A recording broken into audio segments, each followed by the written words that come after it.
everyone, welcome back to my channel Chem Talks by Pooja Malik. In this video, we are going to start with the topic valence bond theory. So kindly watch the video and subscribe to my channel. And if you like the video, kindly give it a thumbs up. Thank you. जब हमने chapter का discussion start किया था तो हमने Werner's theory को discuss किया था, उसके पोस्टुलेट्स को डिस्कस किया था.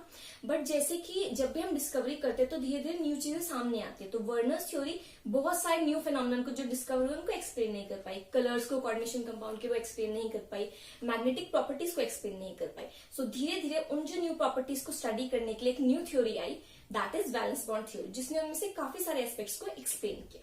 तो आज की क्लास में हम डिस्कस करेंगे वैलेंस बॉन्ड थ्योरी, उसके पोस्टुलेट्स और कैसे हाइब्रिडाइजेशन और स्ट्रक्चर्स डिफरेंट पॉसिबल होते हैं कोऑर्डिनेशन कंपाउंड्स में.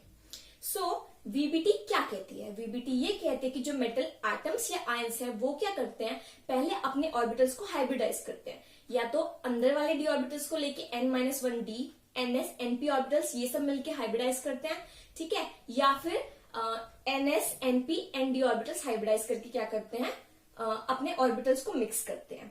यही ऑर्बिटल्स फिर लिगेंड के ऑर्बिटल्स के साथ ओवरलैप करते हैं और लिगेंड क्या करते हैं, अपने इलेक्ट्रॉन पेयर्स इन्हीं हाइब्रिड ऑर्बिटल्स में डोनेट करता है. उसी की वजह से इनके बीच में क्या हो जाती है, बॉन्डिंग हो जाती है. ओके, यही है वीबीटी का मेन बेसिक. ठीक है, क्या कहता है बेसिक, कि जो मेटल एटम आयन है वो पहले हाइब्रिडाइज करेंगे अपने ऑर्बिटल्स को और वही हाइब्रिड ऑर्बिटल्स फिर लिगेंड के ऑर्बिटल्स के साथ ओवरलैप करेंगे और बॉन्डिंग होगी. फाइन. अब हाइब्रिडेशन हम 11th में पढ़ चुके हैं कि हाइब्रिडेशन कैसे होता है. हाइब्रिडेशन की बेसिस पे हम ज्योमेट्री बता सकते हैं. तो इस टेबल में वही बताइए कि कौन सी हाइब्रिडेशन होने पे कौन सी ज्योमेट्री शो होगी. जैसे अगर हमारे कॉम्प्लेक्स का कोऑर्डिनेशन नंबर 4 है तो उसमें दो पॉसिबिलिटीज है, या तो sp3 हाइब्रिडेशन हो सकता है या d2sp3, सॉरी dsp2 है ना. या तो sp3 हाइब्रिडेशन हो गई dsp2. sp3 हाइब्रिडेशन के लिए टेट्राहेड्रल ज्योमेट्री होती है एंड dsp2 हाइब्रिडेशन के लिए square planar geometry show. Next, अगर 5 कोऑर्डिनेशन नंबर होगा तो हाइब्रिडेशन क्या होगा, sp3d, एंड जो ज्योमेट्री होगी that will be trigonal bipyramidal. ऐसे ही जब 6 होगा हमारा तो 6 में दो पॉसिबिलिटीज है ना.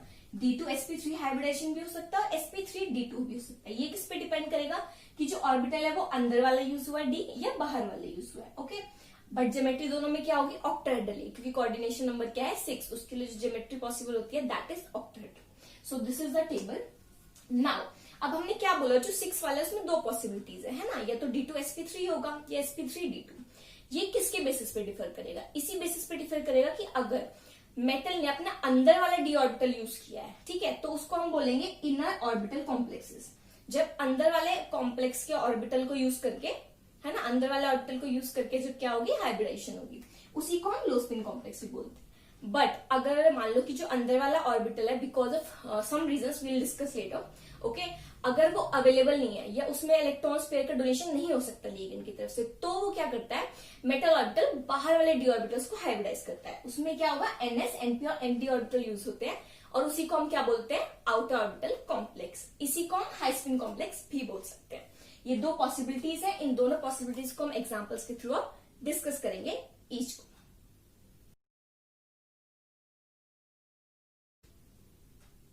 So our first example is CONH2 3+. हम डिस्कस करेंगे कि वैलेंस बॉन्ड थ्योरी के बेसिस पे कैसे इसकी हाइब्रिडेशन और ज्योमेट्री को प्रिडिक्ट किया गया, ओके, और इसके मैग्नेटिक नेचर को भी. So let's start.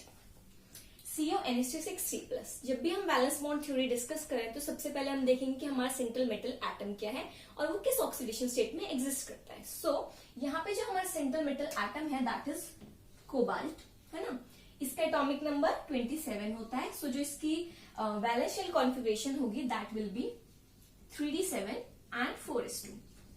अब अगर हम ऊपर वाले स्ट्रक्चर में देखें, हमने ऑक्सीडेशन स्टेट निकालना सीख लिया है. तो यहाँ पे इसके अगर ऑक्सीडेशन स्टेट x है, क्योंकि NH3 का 0 होता है चार्ज, सो इसका जो ऑक्सीडेशन स्टेट होगा वो क्या हो जाएगा, दिस चार्ज के इक्वल +3. सो जो हमारा कोबाल्ट है वो कैसे एग्जिस्ट कर रहा है यहाँ पे, इन +3 ऑक्सीडेशन स्टेट. +3 में तो उसके वैलेंस शेल में से हम 3 इलेक्ट्रॉन्स को रिमूव कर देंगे. सो कॉन्फ़िगरेशन हो जाएगी इसकी 3d6 4s0. अब इसको हम ड्रॉ करेंगे डी ऑर्बिटल्स में. ओके, सो अगर हम CO+3 की देखें तो क्या हो जाएगी कॉन्फ़िगरेशन, हम अपने डी ऑर्बिटल्स बनाएंगे and next ns and np, that is 4s and 4p orbitals. Okay, so this now this is 4s and this is 4p orbital. Okay, fine.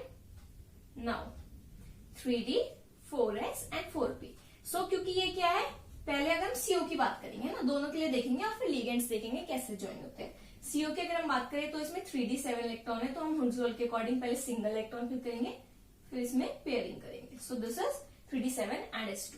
अब अभी हमने क्या बोला कि जो कोबाल्ट है हमारा +3 ऑक्सीडेशन में है, तो +3 में है तो 3 इलेक्ट्रॉन्स रिमूव हो जाएंगे। So this will be like this,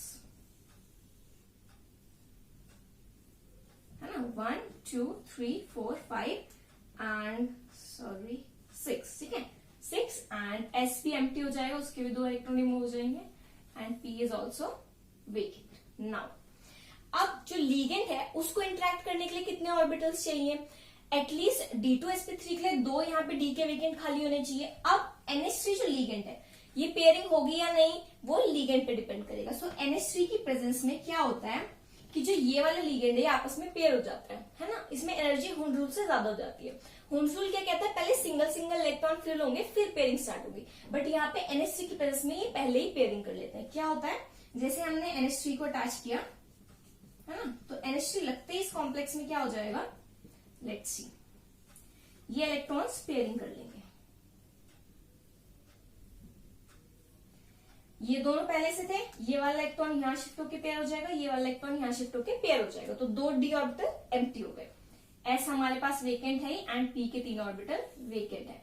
तो जो NH3 के 6 हमारे NH3 लीगेंड्स हैं, ठीक है, वो अपने दोनों इलेक्ट्रॉन्स का जो पेयर है, लोन पेयर, वो यहाँ पे डोनेट कर देंगे। ओके, इसको हम ऐसे दिखा सकते हैं कि जो हमारे NH3 के लिगेंड थे वो यहाँ पे आ गए, है ना। सो बेसिकली ये D2 है, sp3, so that is why ये कॉम्प्लेक्स हमारा क्या शो करेगा, D2sp3 हाइब्रिडाइजेशन। और 6 है इसका कोऑर्डिनेशन नंबर, तो ज्योमेट्री क्या होगी, ऑक्टाहेड्रल। एंड आप ये भी देखिए कि इसमें जितने भी इलेक्ट्रॉन्स है सब पेयर्ड है, कोई भी सिंगल नहीं है, अनपेयर्ड नहीं है। सो that is why this complex will be diamagnetic in nature. And क्योंकि ये इनर ऑर्बिटल कॉम्प्लेक्स है ना, अंदर वाले d ऑर्बिटल यूज हुआ है, तो इसको हम क्या बोलेंगे, low spin complex. So this example is done. Now let's discuss another example. Moving on to our second example, COF6 3-। अब हम इसका VBT स्टडी करते हैं। सो यहाँ पे भी जो हमारा सेंट्रल मेटल एटम है दैट इज कोबाल्ट, ऑक्सीडेशन यहाँ पे भी आप कैलकुलेट करोगे ऑक्सीडेशन स्टेट, तो यहाँ पे -6 इज इक्वल टू -3 है ना, तो ये उधर जाके +3 हो जाएगा एंड कोबाल्ट की ऑक्सीडेशन स्टेट क्या आ जाएगी, +3। सो देखते हैं, अभी कोबाल्ट में हमने क्या डिस्कस किया था कि जो कोबाल्ट के इलेक्ट्रॉनिक कॉन्फ़िगरेशन है that will be 3d7 4s2 and cobalt +3 के लिए that configuration will become 3d6। तो इसी को हम ड्रॉ करके देखते हैं। अब अगर हमारा सिंपल CO+3 प्रेजेंट होगा तो हमारे इलेक्ट्रॉनिक कॉन्फ़िगरेशन कैसे होगी,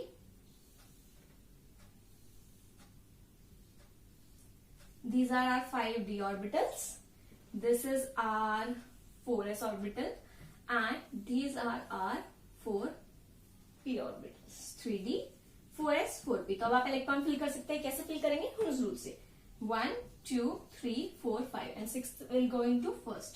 so this is CO+3। अभी हम लीगेंड को देखेंगे, तो इस बार लीगेंड क्या है, जो हमारा लीगेंड है वो F है ना। 6 फ्लोराइड आयंस प्रेजेंट। जब NH3 था तो पेयरिंग हो गई थी, हमने जब इसको स्टडी किया गया तो क्या ऑब्जर्व किया गया कि इसकी ज्योमेट्री वो वाली ऑक्टाहेड्रल तो आई बट हाइब्रिडाइजेशन डिफरेंट आई। फिर इसको स्टडी किया गया, इसकी VBT ड्रॉ करके देखी गई, तो हमें पता लगा कि जो F वाले लीगेंड थे, फ्लोराइड आयंस जब थे लीगेंड, तो तब उस केस में ये इलेक्ट्रॉन्स पेयरिंग नहीं कर पाए, ये एज इट इज रहे। इसीलिए कोबाल्ट को क्या करना पड़ा, sp और जो नेक्स्ट वेकेंट ऑर्बिटल था उसको यूज करना पड़ा। सो यहाँ पे क्या होगा, ये इलेक्ट्रॉन पेयरिंग नहीं करेंगे F के आने के बाद, so this will remain as it is our 6 electron. Okay, and S हमारा वेकेंट था ही, P हमारे 3 ऑर्बिटल वेकेंट थे, और अब क्या यूज होगा next, 4d orbital. So let's draw 4d, इसके 5 ऑर्बिटल्स ये हो गए, है ना। तो अब जो लीगेंड आएगा वो कहां डोनेट करेगा, sp3 एंड d2। ये अगर हमारे F के लोन पेयर्स हैं, 6 पेयर्स फ्रॉम 6 F एटम्स, तो ये हो गया sp3। तो इसी की वजह से इसकी हाइब्रिडाइजेशन क्या हो जाएगी, sp3 और जो इसकी ज्योमेट्री होगी वो क्या होगी, क्योंकि 6 कोऑर्डिनेशन नंबर है, सो it will be octahedral. And जो मैग्नेटिज्म की अगर हम बात करें तो यहाँ पे अनपेयर्ड इलेक्ट्रॉन्स हैं, yes this is unpaired, this तो 4 अनपेयर्ड इलेक्ट्रॉन्स टोटल यहाँ पे प्रेजेंट है, तो इसी की वजह से ये कंपाउंड क्या होगा, पैरामैग्नेटिक। ओके, और क्योंकि इसमें आउटर डी ऑर्बिटल्स यूज होते हैं, इसको हम क्या बोलेंगे, आउटर ऑर्बिटल कॉम्प्लेक्स। सो कैसे वीबीटी बॉन्डिंग को एक्सप्लेन करती है और कैसे हाइब्रिडाइज्ड ऑर्बिटल लिगेंड ऑर्बिटल्स के साथ ओवरलैप होते हैं वो हमने समझ लिया है ना। अब ये कॉमन एग्जांपल है जो आपके मतलब एग्जाम्स में कभी भी पूछ लिया जाता है। ये तीनों काफी सिमिलर है, इनमें से कभी भी दो का कंपैरिजन करके आपसे क्वेश्चन पूछ लिया जाता है, तो हम इनको तीनों को साइमल्टेनियसली डिस्कस करेंगे कि इनमें क्या वो माइनर डिफरेंसेस है जिसकी वजह से इन पे क्वेश्चंस पूछे जाते हैं। सो फर्स्ट अगर हम देखें, दैट इज तीनों निकल के कंपाउंड्स है ना। फर्स्ट में Cl लिगेंड है, सेकंड में कार्बन है एंड थर्ड में साइनाइड लिगेंड है। सो फर्स्ट वाला अगर हम एग्जांपल देखें NiCl4 2-, इसमें जो Ni है वो कौन सी ऑक्सीडेशन स्टेट में प्रेजेंट है, +2 में, बिकॉज -4 एंड उधर जाके -2 के साथ प्लस हो जाएगा, सो निकल विल बी +2 है ना। सो इसकी कॉन्फिगरेशन वैसे 3d8 4s2 होती है, बट क्योंकि यहाँ पे Na +2 है, so this will be 3d8 4s0। अगर हम इलेक्ट्रॉन्स की फिलिंग करें तो 8 के 8 इलेक्ट्रॉन्स डी ऑर्बिटल में आ जाएंगे and our s and p orbital will be vacant. Now जब क्लोरीन लिगेंड आता है तो ये ऑब्जर्व किया गया कि क्लोरीन लिगेंड की प्रेजेंस में भी ये unpaired electron as it is रहते हैं, ये पेयरिंग नहीं करते हैं। सो हाइब्रिडाइजेशन कैसे होगी, 4 है लिगेंड तो या तो टेट्राहेड्रल होगा है ना, ज्योमेट्री, या स्क्वायर प्लेनर, या तो sp3 हाइब्रिडाइजेशन होगा या dsp2। तो इस केस में क्योंकि d ऑर्बिटल खाली ही नहीं है तो जो हाइब्रिडाइजेशन होती है that is sp3, tetrahedral geometry show होती है एंड जो क्लोरीन है वो क्या करता है, sp3 ऑर्बिटल्स में अपने इलेक्ट्रॉन आके डोनेट कर देता है। ठीक है, सो यहाँ पे अभी भी 2 अनपेयर्ड इलेक्ट्रॉन प्रेजेंट है, सो that is why this complex is paramagnetic. अगर इसका कंपैरिजन हम सेकंड एग्जांपल से करें, दैट इज NiCO4, इसमें निकल जीरो ऑक्सीडेशन स्टेट में है। जीरो में क्यों है, क्योंकि अगर हम यहाँ पे देखें कार्बोनिल क्या है, न्यूट्रल लिगेंड है और कॉम्प्लेक्स के ऊपर कोई चार्ज नहीं है, सो that is why it is with the configuration 3d8 4s2। 3d8 4s2। अब क्या होता है जब कार्बोनिल लिगेंड आता है ना, तो जो ये s वाले ऑर्बिटल्स हैं, ये ऊपर वाले जो d ऑर्बिटल के अनपेयर्ड इलेक्ट्रॉन है उनके साथ जाके क्या कर लेता है, पेयरिंग। सो 3d8 के साथ ये 2 इलेक्ट्रॉन जाके पेयर कर लेते हैं एंड 3d10 क्या हो जाता है, ये कंप्लीट हो गया डी ऑर्बिटल। अब कौन वेकेंट बचा वापस, s और p ऑर्बिटल। तो c और लिगेंड के साथ भी क्या होता है, ये अपने इलेक्ट्रॉन्स यहाँ पे डोनेट कर देते हैं। So its geometry will be tetrahedral, hybridization क्या होगी, sp3 एंड क्योंकि इसमें आप देख सकते हैं कोई भी अनपेयर्ड इलेक्ट्रॉन प्रेजेंट नहीं है, सो इसकी जो पैरामैग्नेट, इसका जो नेचर होगा वो क्या होगा, डायमैग्नेटिक होगा। ओके, नाउ थर्ड एग्जांपल से अगर हम इसको कंपेयर करें जिसमें साइनाइड आयन है, इसमें भी आप देख सकते हो कि जो ऑक्सीडेशन स्टेट है दैट इज +2 है ना। इसमें भी 3d8 इलेक्ट्रॉन होंगे, s वाला एम्प्टी होगा। अब यहाँ पे क्या होता है, साइनाइड आयन लिगेंड के प्रेजेंस में क्या होता है कि जो एक एक जो सिंगल इलेक्ट्रॉन पेयर है ना वो भी पेयरिंग कर लेते हैं। जो यहाँ पे अनपेयर्ड इलेक्ट्रॉन है दोनों, ये क्या करता है, पेयरिंग कर लेता है। बेसिकली ये इलेक्ट्रॉन यहां शिफ्ट हो जाता है। Okay, so that is why this becomes 3d8 यहाँ पे कंप्लीट। और क्योंकि ये वाला d ऑर्बिटल एम्प्टी है, s और p के ऑर्बिटल एम्प्टी है, तो ये क्या शो करता है यहाँ पे d s and p2। So that is why it shows dsp2 hybridization. और dsp2 हाइब्रिडेशन में क्या ज्योमेट्री होती है, स्क्वायर प्लेनर। और आप देख सकते हैं क्योंकि इसमें कोई भी अनपेयर्ड इलेक्ट्रॉन नहीं है, तो that is why it is diamagnetic. So इसमें कंपैरिजन आ जाता है ना कि why this is tetrahedral and this is square planar है ना, why this is paramagnetic and this is diamagnetic. So ऐसे कंपैरिजन से आपको इसमें क्वेश्चंस पूछे जाते हैं। We have discussed few examples of VBT. Now these are some questions for your practice of the VBT. Do these questions, and if you have any doubt related to any point, just mention it in the comment section and I'll clarify your doubts. Okay. Now we'll discuss a small property which is very मतलब जो पहले कभी VBT से पहले explain नहीं हो पाई थी, Werner's को एक्सप्लेन नहीं कर पाए थे, दैट इज मैग्नेटिक नेचर। जैसे हमने काफी एग्जाम्पल्स में भी डिस्कस किया था कि कोई एग्जाम्पल, कोई कोऑर्डिनेशन कंपाउंड पैरामैग्नेटिक क्यों है, डायमैग्नेटिक क्यों है, वीबीटी से उसका रीजन मिल गया है ना।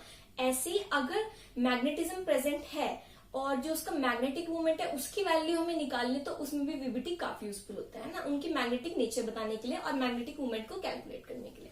सो एक फॉर्मूला दिया गया था मैग्नेटिक मूवमेंट की कैलकुलेशन के लिए। We all know that magnetic movement is denoted by mu, और अगर हमें किसी भी कोऑर्डिनेशन कंपाउंड का मैग्नेटिक मूवमेंट निकालना है तो हम इस फॉर्मूले से कैलकुलेट कर सकते हैं। Magnetic movement mu is given by square root of N, square root of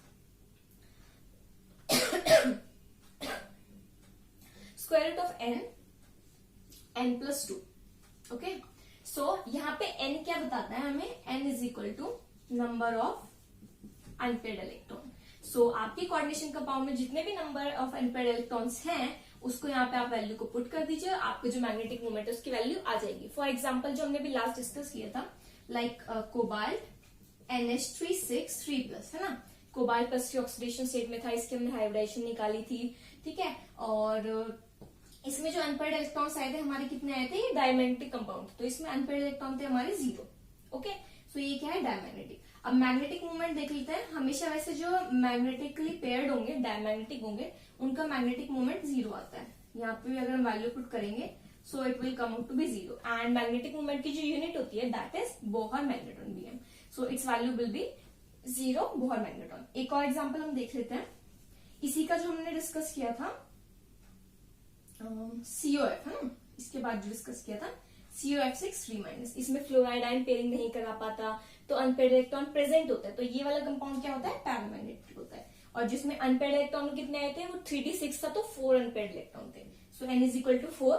इसके लिए अगर हम म्यू की वैल्यू जो कैलकुलेट करेंगे, this will come out to be √4, 4+2, and इसको सॉल्व करते हैं तो जो आंसर आता है हमारा that is approximately 5 Bohr magnetron. 4.89 value आती है, उसको हम अप्रोक्सीमेटली 5 यूज कर सकते हैं। सो बेसिकली अगर हमें मैग्नेटिक मोमेंट कैलकुलेट करना है तो वो भी हम वीबीटी के हेल्प से कैलकुलेट कर सकते हैं। So it was a quite useful theory. But जैसे कि हमने पहले भी डिस्कस किया कि जो जो थ्योरी आती रहती है उसकी कुछ ना कुछ लिमिटेशन होती है, वो सब प्रॉपर्टीज को तो एक्सप्लेन नहीं कर सकता।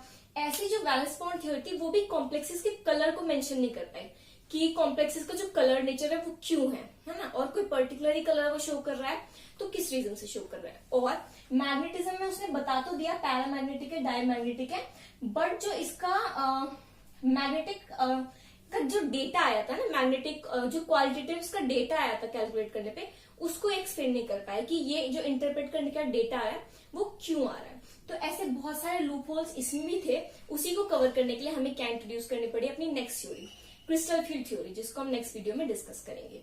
यहां तक आपको कोई डाउट तो please just ask me. Thank you.